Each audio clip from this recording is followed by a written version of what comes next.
first question I had was, why engaging children in literature at a young age? Why is that important? Why for later on in life? Why is it so important? Yeah, well, I've been talking a bit recently about the notion of habits of mind, and that kind of concept that with really young children, that if they begin to build experiences and expectations of reading and dealing with text and knowing that texts are going to be this wonderful time when either somebody who cares about them shares the text with them, or they have an enjoyable experience, or they learn new things, or whatever it is, that has incredible value for later on. One particular example I know of a very young child who was curious about science and taught himself to work out how to run science experiments through the science books that were in his house. And he was only a little fella, but he worked out how to do things because he was engaged with texts. And he was engaged with texts already at that age because his parents had read to him and done the nursery rhyme thing, done the questioning, what can you see here? Wow, is that like something you've seen before? That kind of idea. So I think that the notion of habits of mind is a really useful concept for people to think about, thinking, well, what you start children doing, it's a bit like a diet, what you start them doing, they then begin to take on as a natural part of their life for the future. And by the sounds of it, it's the engagement that is so incredibly important, as opposed to necessarily the technical skills that they're learning. That they're engaged first and foremost. Absolutely, yeah. I mean, parents obviously may wish to do sort of alphabet games and so on like that with children, and lots of wonderful books have alphabet in them. But if it's just a drill session, that the child doesn't have an enjoyable experience, unless it's a playful or there's some positive kind of experience that the child takes away. It shouldn't be about drill and skill, not at all, not at all. And ultimately they learn so much more if first and foremost they're engaged. Absolutely, and they learn the sense that it's okay to ask questions too. So if somebody asks them a question, it's not, oh, I have to know the right answer. It's an awareness that I can be curious, I can look, I can investigate, I can begin to build my imagination. Because that's another side of things that we've discovered in learning in the 21st century skills that people talk about now, the importance of creativity and imagination. And again, if that's built at an early age where children are looking at texts purely for creativity, purely for imagination, not just, okay, well, do you know the letter B today, because that's what we're thinking about, then again that becomes part of themselves as they grow up, and they realise that that's part of the human being. You do dream, you do question, you wonder. And what are there any quantifiable long-term benefits of teaching children in this manner? What actually are they as a child grows up and having been taught in this manner to engage, to be creative, to be curious? What long-term benefits does that bring that person? It's a very interesting question, and I doubt there's been sort of longitudinal research studies in that way, but I know of particular instances in schools where I've seen children who have been raised in families or cultures or whatever where there's this notion that learning is about fact and you have a right answer, and those children don't take risks. Those children are a bit afraid when it comes to comprehension tests that push beyond the literal. You're working towards inferential understanding. Children aren't game to take that kind of risk. So in the sense of building a child as a learner, it's incredibly important just in the way that you set them up for future education. Apart from then their interest in wanting to read for reading's own sake. The Australian curriculum now has got literature firmly embedded in the middle. And one of the reasons it's there, when we look at the strands that we're talking about responding to literature, creating literature, understanding literature in context and making connections to your own life. And it's very much about literature being central to learning and to being a human being, because of the way you get to see other people's points of view or imagine things differently. So there's obviously, I think it's incredibly important. It's central. Yeah. And it would be fair to say that children who do have this experience at a young age have a much greater chance of being good learners. Absolutely, absolutely. There's no question of that. In a lot of the studies, when Tony Vinson, for example, has looked at preschoolers and the difference of children who come to school without any kind of preschool experience, the life skills, the language skills, the interaction skills, all those kinds of things can be developed through obviously children's literature, but not just children's literature sitting on a shelf, obviously, but the book is there, the child doesn't know what to do with it, but with a caring adult of some kind who can be alongside the child, understand the child's needs, find the book that connects with that child's interests. There's no point reading that same book to every child that comes through your door, kind of thing.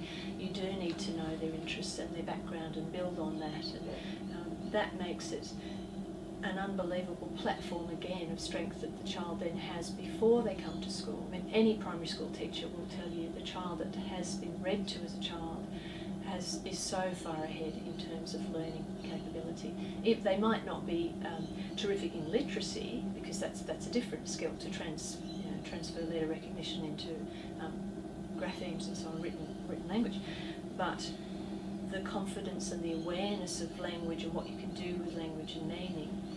Again, just thinking of a child recently, I was working with a teacher who is working with students who've taken from the classroom because they're not very good with literacy, and the teacher presumed that they weren't very good with comprehension. And I said to her, well, ask some literal questions today instead of, inferential questions today instead of literal questions, and see what these students can do. Well, of course, they can think, they just weren't as adept as some of the others with their literacy. And if you build that capability of wanting to try and being driven to learn, because great texts have great things to say. And with regard to the subject of literacy, is it true that learning the skills of literacy, the best way to learn those skills again is to have a grounding in is to be engaged in literature and to have a deep and profound comprehension of literature? Would that be the best foundation for literacy skills? I would say that's an absolute keystone of a start. I wouldn't leave out factual texts as well, as my example with the little science fellow, for example, but the notion being that literacy comes about for social purpose. All the teaching that we have is built on that notion if a child understands the authentic reason why they've been asked to do something, then there's a much greater connection and engagement again with the task.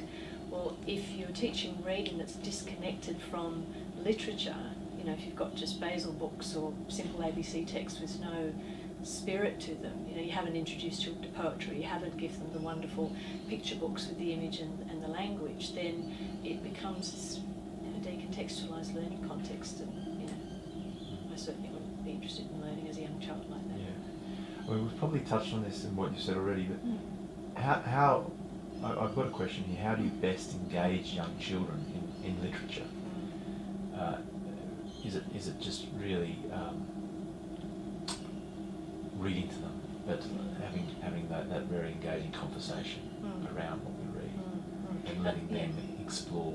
Yes, definitely. It's not just the delivery mode. If a well-meaning teacher may decide to deliver a text to a child just by reading it dry, and that shows the child modelled reading, that's lovely. The child can hear the language, but the child themselves doesn't have the chance to interact back and ask the questions or try and interpret the images or debate with somebody who has perhaps got better knowledge but maybe not as rich imagination. So it is about reading, obviously, because the child who can't read needs the adult to read for them or the peer to read for them. But it is then about opening the space so that children realise that a text is not a closed life experience in a sense, but that it's open and can lead to other kinds of thinking and doing and responding. A lot of the work you see, great work you see in schools, is where children are stimulated to respond to texts, and it's in a valid way, not necessarily just filling the worksheet and colouring Little Red Riding Hood's coat kind of thing, but it's allowing them to reflect on or build on the understandings that they've just taken. That's the biggest risk, in a sense, that parents desperately want their children to succeed in schools. Well, what looks like an easy kind of program to follow, if you like, is to pick something that's graspable. There are letters, you can move them around. There's a finite number of things that you deal with. But to sit down with a picture book and to think about rich questions, or to be able to know what kind of relevant text for my child at the moment when they've turned 3, but they can already put sentences of 6 words together. That's nebulous, that's an unknown. And so for many, many parents, in fact highly educated parents, for a lot of them, they actually don't know where to start. I've got 2 wonderful friends in England who are stockbrokers, incredibly intelligent people who've just had a baby, and they keep writing to me, what do we do now? He's 6 months older now, what do we do now? And you think, well, if people are out of touch with that familiarity with children's literature, or out of touch with a context that can provide that support for them as well as the children, it's not just for the children, then I can understand why they'd feel disconnected and therefore grasp something that looks like it's simple. And because it's so well marketed, they think they're doing the right thing, when actually they may be putting their children's engagement with literature at risk, because learning about reading gets reduced to tiny bits of information. That's right. I mean, it makes sense that if children make an association of reading with sitting down and doing a chore, that's quite joyless, then they think reading's not fun. Absolutely. And they're going off on a wrong association. Absolutely. Or reading is kind of, comes to a finite end. So that's why I'm saying the factual text, for example, where a child can actually take a text. That's why cooking books are fantastic for little ones. They actually create something from that. The science experiments are wonderful, but the children's literature in particular then takes them into that other zone of imagination that I was saying before. That I think, we've ignored it for a very long time, again because it's this kind of nebulous, hard to measure part of humanity. But many studies have shown that the great scientists, the great writers, the great philosophers, etc., depend on creativity and imagination. So it's not just for the artists, it's actually very important. Absolutely. Well, let's just go back on that point, because I think that's a very critical point, and that is the selection of appropriate texts for different children is so important, and as you say, can be quite difficult for intelligent, all sorts of parents who are very intelligent people, because it's children's literature is broad, as people are broad, as children are broad, and the right text to the right child is a very important process. Absolutely, yeah. And again, there's that risk in the marketplace that there are levelled texts, so parents feel that they're doing the right thing by buying the level that matches their child, etc. But again, it's a mix of things. The message that you're sending to children by giving them a level text, the limited vocabulary that is often in those kinds of texts, etc., moves away from what the essence of good literature is about. Maurice Saxby, the great guru of Australian children's literature, it's about wonder. It's about giving children the wings to explore. And if you give them a playground to explore that's locked around with a brick fence, what do they get to find out? So, but it is difficult for parents. It's difficult for teachers, even in classrooms, because of the benchmarking work that's been done by, again, publishers. Children are put on a particular level, and that's fine for some learning contexts. I understand that that's got its place. But if that's the only reading experience a child has, again, they're limited. They see themselves as less than the potential of the great range of books they could be looking at. So really, as a child explores literature and grows through literature, it's as much about expanding their vocabulary, comprehension, and wonder, but it's also about expanding their knowledge of different themes and subjects too. Definitely. So that going through, having selecting books not just on their on how what sort of vocabulary and grammar might be in those books, but what they're about. Absolutely. And children find that hard to do. I did a research study a little while ago about children's choice, and the children were saying, we need people to teach us how to make choice. We find the books that we like and we follow those authors till the end of the series, and then we wish they'd write more, because children don't trust sort of going to a new genre, if you like. If they've read all science fiction, they don't want to try humour, and that's why teacher librarians and parents and classrooms and bookstores and so on can do so much great work by mediating, if you like, for children. So that sense of not so much it's grammar 7.3, but it's the little précis that you sometimes see on front of bookshelves, and the story time so children can hear, and available adults who can talk to them about new books that have come in, or whatever that is, but some mediator who allows them to build up that kind of choice practice. Yeah. Alyson, with this is, I guess, another question where there may not be much quantifiable research. With the increase in gadgetry, internet technology, video games and so forth, do children have a different, well, obviously it's a different experience than reading, but let's take, for example, reading online. Is that a different experience to reading a narrative or an information into print text?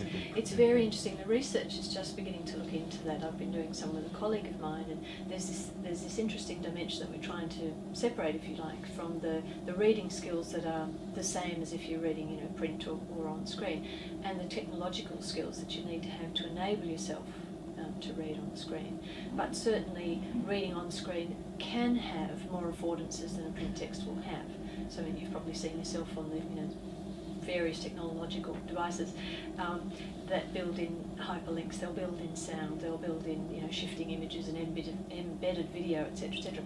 But that doesn't always support the reading experience. Sometimes it actually detracts from the reading experience. So it's very interesting to be aware that technology can enliven the reading experience sometimes, but sometimes it's actually a bit of an overload and it becomes problematic.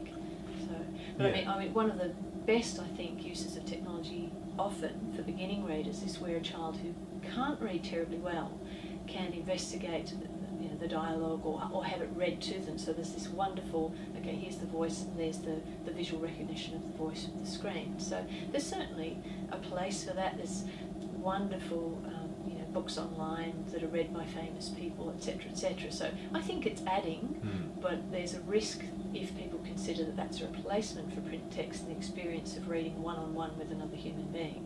That's never going to replace that. Yeah, no, I think that's absolutely right what you're saying, and I think that where online access can broaden your knowledge of what to read or just broaden your knowledge because you have so much better access to things. But perhaps there is a greater chance of distraction also, where you're not having that deep sort of reading, if there's such a thing as deep reading, where there's no chance of being distracted. You're just completely transcending into that book. Yeah. Sound disappears and time flies by. Yeah. Okay, look, I mean, I think we've covered most of the things that really we wanted to talk about, and it was really more, firstly, the importance of early reading, and the importance of, one of the questions I have here, which we've touched on, pretty much you've answered, is why drilling or hothousing young children is not an ideal way to teach them. Well, not if we go back to that habits of mind thing. Not if you want to develop children who have reading as as an escape, as a rescue, as a exciting part of their life. If you want to associate reading with a punitive environment, a limited way of thinking, all those negative kind of associations, then sure, introduce children like that. But you'll have children who are switched off. We only have to go into primary schools where we see this happening, and the poor children who are given more of the same drill to help them get over these kind of reading problems, and yet what they need is a different kind of approach, and one that actually shows them the value of reading and why you would work through Harry Potter when you're 8 years old. We all saw that phenomena come through. There were children who were desperate to read because it was this great text, and they were reading well above what people said was their ability level. Because they were engaged. Absolutely. And the benefits of having access to quite a few different genres of literature, be it informational, narrative, poetry. Yes. they really broaden obviously children's appreciation of literature, but what sort of other benefits do they bring that you can think of? Well, then I kind of swing across to my knowledge of genre and the grammatical forms that teachers work with in schools, and this richer experience for children with that wide variety of text then again builds up their muscles in a sense of awareness of what language and literacy can be made to do for you. So it's not teaching them the grammatical aspects per se, but they have this pool of understanding that, okay, well, language can be used to describe imaginative situations, or it can be used to give me the instructions to do something, or it can paint this wonderful little image of a rainy day in a poem that is this gem of language. So there's much greater awareness of the power of language when you work across a range of texts in that way. So in that way, it really does make you, often we say, so-and-so is computer literate, or science literate, or so it broadens your literacy skills across all areas of life. Absolutely. And some people are not so good at following instructions of an IKEA bit of furniture, but that's an example. Yeah, that's good. Okay, is there any, are there any things that you may want to say that I haven't thought of asking you?